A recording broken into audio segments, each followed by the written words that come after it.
No vídeo de hoje vamos aprender sobre resistor, capacitor e indutor. Iremos começar com o resistor.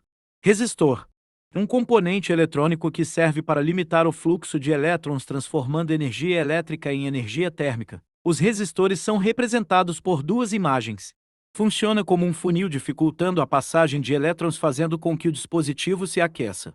Como ele funciona em um circuito? Um resistor funciona limitando a corrente elétrica.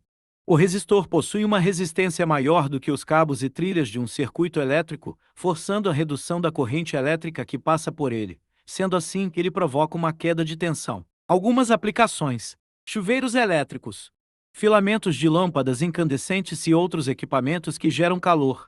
O segundo assunto será capacitor. O que é o capacitor?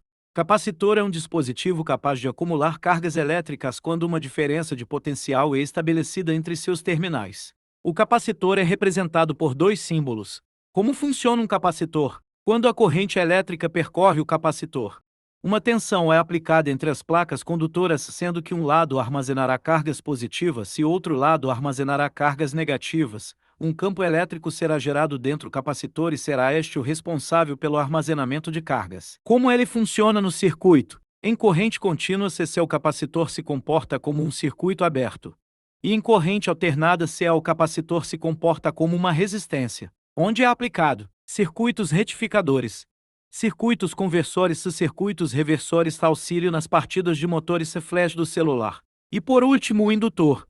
Os indutores são elementos passivos, constituídos por um entrelaçamento de fio condutor bobinado sobre um núcleo de material ferromagnético. O seu funcionamento: sempre que uma corrente elétrica percorre um fio condutor, induz um campo magnético ao redor deste fio. Aplicações: circuitos elétricos, eletrônicos e digitais.